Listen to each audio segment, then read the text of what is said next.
मेरे सामने बैठे मेरे पिता तुल्य बुजुर्ग, मातृशक्ति, भाइयों बहनों, नौजवान साथियों, मेरे पीछे खड़े सरपंच साहब, एक्स सरपंच साहब, नंबरदार, बीडीसी मेंबर्स,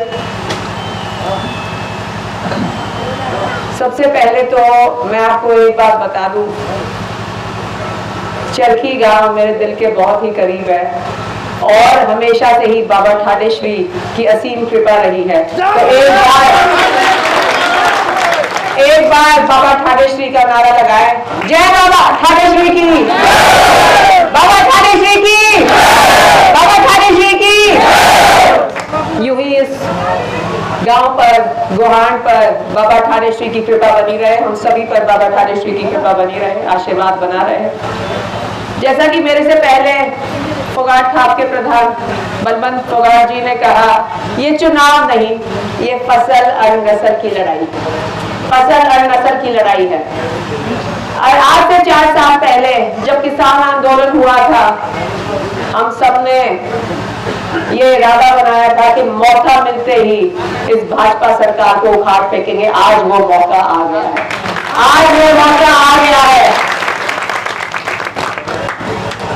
बुजुर्गों, नौजवान साथियों, एक खुशखबरी ये है, भाजपा के लीडर पहले ही घुटने टेक चुके हैं, बस बटन दबाने की देरी है। और यही कारण है आज वो कांग्रेस पार्टी से आमने सामने का मुकाबला नहीं कर पा रही और उसने मैदान में अपने कुछ छोटे भाई बहन भी उतार दिए हैं।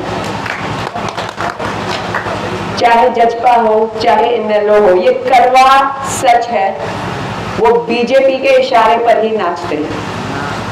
तो अगर आप लोग अपना कीमती वोट उनके उम्मीदवारों को देते हैं तो अप्रत्यक्ष रूप से आप लोग भाजपा को ही जितवा रहे हैं, क्योंकि ना तो उनके उम्मीदवारों को जीतना, ना उनकी सरकार बननी, वो केवल और केवल हमारे किसान भाइयों का, हमारे ग्रामीण अंचल का वोट बर्बाद करने के लिए अपने उम्मीदवार खड़े करते हैं। तो बुजुर्गों, नौजवान साथियों, जब आप 5 तारीख को बटन दबाएं, बड़ी सोच समझ के बटन दबाएं।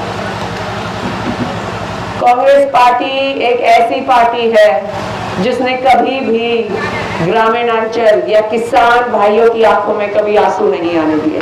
याद करो वो समय जब सरपंचों को छिकमा ग्रांट मिला करते थे, याद करो वो समय जब हर 15 दिन में नहर आया करती, याद करो वो समय जब इस इलाके की नहरों में काइया लग जाया करती, इतना पानी आया करता, याद करो वो समय जब खुले में खाद, यूरिया, डीएपी मिला करता। कभी किसी ने सोचा था इतनी लंबी लंबी लाइनों में लगकर टोकन लेकर ये पुलिस थाने में जाकर खाद यूरिया मिलेगा? कभी किसी ने सोचा था? और मुझे याद है हमारे नौजवानों के इतने नखरे हुआ करते, ठेके की नौकरी तो कोई पसंद भी नहीं किया करता, लोग कहते थे लगवानी है तो पक्की नौकरी लगवा दो। और आज वही नौजवान हताश बैठा है घर पर। बुजुर्ग नौजवान साथियों, पिछले 10 सालों में इन्होंने केवल और केवल डी ग्रुप की भर्ती निकाली। और डी ग्रुप के जो पेपर हुआ करते वो ऐसे पेपर सेट हुआ करते कि भाई कोई एमएससी एमफिल बच्चा ही उनको क्लियर कर सकता था, कोई साधारण 10वीं 12वीं क्लियर किया हुआ बच्चा तो उनको पढ़ नहीं सकता था। डी ग्रुप हमारे जिन बच्चों ने 10वीं 12वीं कर रखी है उनके लिए हुआ करती, पर इन्होंने डी ग्रुप एमएससी एमफिल बच्चों के लिए बना दी। तो भाई हमारे 10वीं 12वीं किए हुए बच्चे कहाँ जाएंगे? हमने इनको 10 साल सत्ता के दिए। इनके ऐसे ऐसे लीडर जो टूटे हुए स्कूटरों पर चला करते हैं, आज करोड़ों के हवाई जहाजों में घूमते हैं, और बदले में इन्होंने क्या किया? हमारी फसल और नस्ल को बर्बाद करने का काम किया। इस प्रदेश का किसान जो बड़े बड़े लीडर बनाया करता, गिराया करता, इस प्रदेश का किसान जो अगर एक हफ्ता धरने पर बैठ जाया करता तो पूरा प्रशासन वहां हाजिरी लगाया करता, आज उसी किसान भाई की कोई सुनवाई नहीं, आज उसी किसान भाई की आंखों में आंसू है। मुझे याद है ओम प्रकाश धनखड़ 2014 के चुनाव में कहा करते, मैं किसान भाइयों की आय दुगनी कर दूंगा, मैं किसान भाइयों की आय दुगनी कर दूंगा। भाइयों दिल पे रख के बोलो, क्या किसान भाइयों की आय दुगनी हुई? और खर्चे 10 गुना बढ़ा दिए। गुना बढ़ा दिए उन्होंने हमारे खर्चे। आज किसान का बेटा खेती बाड़ी नहीं करना चाहता। बुजुर्गों, नौजवान साथियों, अंग्रेजों ने हमारे ऊपर 200 साल राज किया और अजीब बात यह है, भारत में कभी 20,000 से ज्यादा अंग्रेज नहीं आए। 20,000 अंग्रेजों ने करोड़ों भारतीयों पर राज किया। मैं बताऊं कैसे? सारी बड़ी बड़ी पोस्टों पे अंग्रेज बैठा करते और बड़ी बड़ी पोस्टों पे बैठकर वो ऑर्डर दिया करते। अब आप पिछले 10 सालों में एसडीओ की भर्ती देख लो, एचसीएस की भर्ती देख लो, जो डीएसपी एसडीएम लगते हैं, 50 से 60% बाहरी युवा है। कोई मध्य प्रदेश का और उन प्रदेशों से है जहां जहां भाजपा की सरकार है, कोई गुजरात का, कोई मध्य प्रदेश का, कोई महाराष्ट्र का। इसका कारण ये बहुत ही सोची समझी चाल है इनकी। मैं इसका कारण बताती हूँ। किसान आंदोलन की शुरुआत आपको याद हो पीपली से हुई थी, जब हमारे किसान भाइयों पर लाठीचार्ज हुआ था, आपको याद है? उसमें एक 65 साल के किसान शहीद हुए थे, आपको याद हो? वो लाठीचार्ज किसने करवाया था? वो लाठीचार्ज करवाया था एक 26 साल के एसडीएम ने। 26 साल का लड़का था और उसके सामने बुजुर्ग किसान खड़े थे और वो ऑर्डर दे रहा था, लठों से इनका सिर फोड़ दो। वो 26 साल का युवा हरियाणा में एसडीएम लगा हुआ था, पर वो था उत्तर प्रदेश का। अगर उसकी जगह कोई हरियाणा का हमारा बच्चा होता, कोई हरियाणा का युवा होता, तो अपने किसान भाइयों की मेल नहीं करता। क्या उन पे इस तरह एक 65 साल के बुजुर्ग पे इस तरह लाठीचार्ज कर रहा था? अब आपको समझ में आई ये बड़ी बड़ी पोस्टों पर बाहरी युवाओं को क्यों लगा रहे हैं। अब आपको समझ में आई क्यों कोई भी क्लास 1 की भर्ती की लिस्ट निकलती है, उसमें 65 से 70% नाम बाहरी युवाओं के होते हैं। देखो कैसी सोची समझी चाल है इनकी।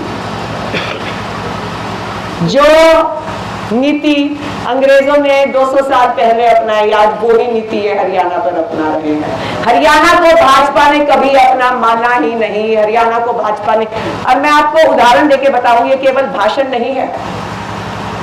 कितने लोग यहाँ पे परिवार पहचान पत्र और फैमिली आईडी और प्रॉपर्टी आईडी से परेशान है? कितने लोग पोर्टल की सरकार से परेशान है? जब भाजपा का उम्मीदवार आप लोगों से वोट मांगने आए तो उससे पूछियो कि भाई थारी सरकार 30 साल से गुजरात में है, गुजरात में क्यों तुमने फैमिली आईडी परिवार पहचान पत्र लागू नहीं किया? गुजरात में केवल एक आधार कार्ड से सारे काम हो जाते हैं और कोई पोर्टल सिस्टम नहीं वहां।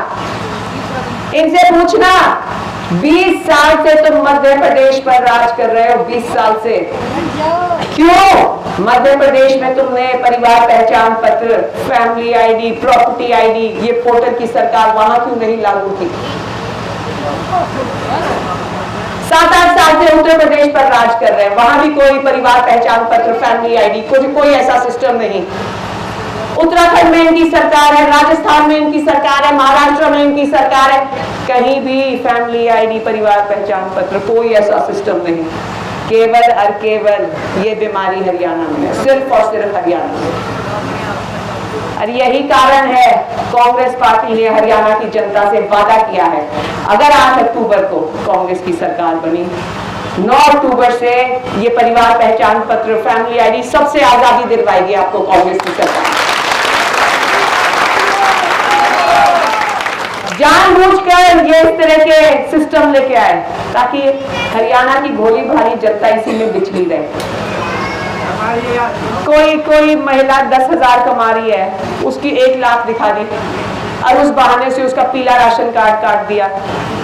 किसी हमारे बुजुर्ग का लड़का अगर 15 से 20,000 की नौकरी कह रहा है तो भाई ना भाई, तू बुढ़ापा पेंशन के लायक नहीं। बताओ, कांग्रेस पार्टी ने बिना शर्तों के बुढ़ापा पेंशन दी थी और आगे भी देगी। बुजुर्गों, नौजवान साथियों, कांग्रेस का जो ये हाथ है हमेशा ही आम आदमी के साथ रहा है, किसान भाइयों के साथ रहा है, मजदूरों के साथ रहा है, कमेरा वर्ग, महिलाओं के साथ रहा है, हमारे युवाओं के साथ रहा है। और यही कारण है इस बार जब कांग्रेस की सरकार बनेगी कांग्रेस ऐसी ऐसी स्कीमें लेकर आई है जो कांग्रेस ऑलरेडी लागू कर रही है कर्नाटक में और हिमाचल प्रदेश में, और जैसे ही वो हरियाणा में कांग्रेस की सरकार बनेगी वो हरियाणा में भी लागू होंगी। जैसे कि जो हमारी 18 साल से ऊपर की बेटियां हैं, जैसे ये बेटी यहाँ बैठी, पीला राशन कार्ड है तो हर महीने 2000 रुपए इसके खाते में बिटिया, ताकि बिना किसी टेंशन के ये अपनी पढ़ाई कर सके। और इसको 2000 रुपए तब तक मिलेंगे जब तक इसकी नौकरी ना लग जाए। फिर हमारे बुजुर्गों के लिए हमारी मातृशक्ति जो 60 साल से ऊपर है, मेरे पिता तुल्य बुजुर्ग जो 60 साल से ऊपर हैं, 6000 रुपए पेंशन बिना किसी शर्त के। जो हमारे पिछड़े वर्ग के भाई हैं, 100 गज के प्लॉट 3 लाख रुपए के साथ, 100 गज के प्लॉट 3 लाख रुपए के साथ, और सिलेंडर केवल 500 रुपए का। आप याद है वो दिन, कांग्रेस ने कभी सिलेंडर महंगा नहीं होने दिया, पर यही लोग जो आज 1100 में सिलेंडर दे रहे हैं, घड़ियाली आंसू बहाया करते जब 350 रुपए का सिलेंडर था। कहां गए ये लोग? तो कांग्रेस पार्टी ने वादा किया है 500 रुपए का दोबारा सिलेंडर मिला करेगा बुजुर्गों नौजवानों का।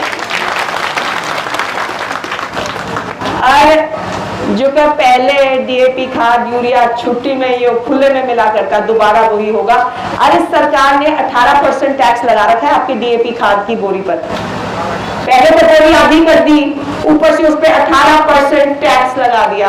तो कांग्रेस पार्टी ने वादा किया जो 18% टैक्स है इसको हटाया जाएगा। और ये है ना किसान भाइयों की सरकार, है ना ये महिलाओं की सरकार, है ना ये युवाओं की सरकार। युवाओं के लिए बहुत कुछ सोच रखा है कांग्रेस सरकार ने।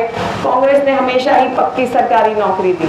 किसी यूनिवर्सिटी में चले जाओ, किसी कॉलेज में चले जाओ, हमारे सरकारी स्कूलों में भी कहीं साइंस मास्टर की पोस्ट खाली पड़ी है, कहीं मैथ्स मास्टर की पोस्ट खाली पड़ी है, हमारे कॉलेजों में लेक्चररों की पोस्ट खाली पड़ी है, पर ये पक्की भर्ती नहीं करते। केवल और केवल कौशल रोजगार के थ्रू जिस लेक्चरर को 1 लाख तनख्वाह देनी चाहिए उसको 20-20 हजार में लगा रखा है।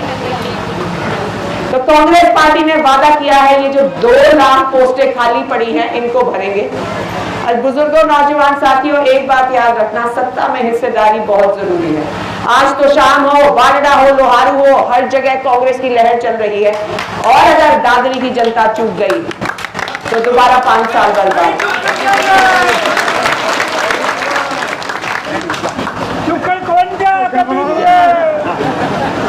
तो कांग्रेस भी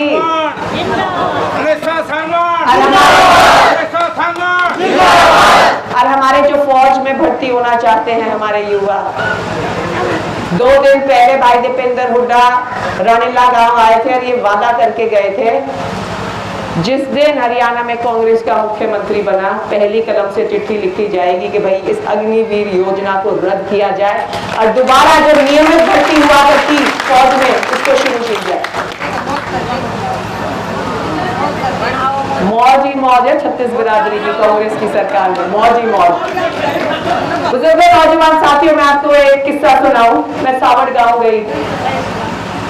सावड़ गांव एक ऐसा गांव है जिसने 2-2 हाथों से जहां के लोगों ने हमेशा भाजपा की वोट दी, हमेशा इस लोकसभा के चुनाव में। और वो ऐसा गांव था कांग्रेस को एजेंट नहीं मिला करते। 5000 वोट है, कभी गलती से 250 वोट आ गई, कभी 300 वोट आ गई। आज उसी सावड़ गांव में कांग्रेस भाजपा के बराबर की वोट लेके निकलती है।